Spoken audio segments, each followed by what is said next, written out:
ইংল্যান্ডের বিপক্ষে ইংল্যান্ডের মাটিতে ডাবল সেঞ্চুরি করলেন ভারতীয় ব্যাটসম্যান শুভমান গিল এবং 23 বছর পর কোনো ভারতীয় ব্যাটসম্যান ইংল্যান্ডের মাঠে ডাবল সেঞ্চুরি করলেন।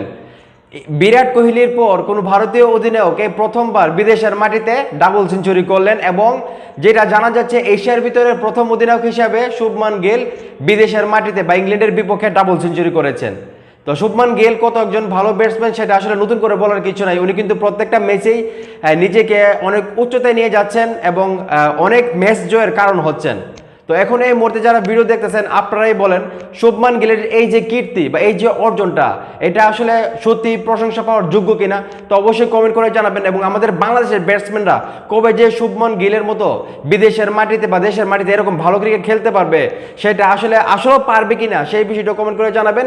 এবং ভিডিওটা ভালো লাগলে অবশ্যই শেয়ার করবেন। আর আমার এই ইউটিউব চ্যানেলে যদি আপনি নতুন হয়ে থাকেন তাহলে অবশ্যই চ্যানেলটি সাবস্ক্রাইব করে পাশে থাকবেন। ধন্যবাদ।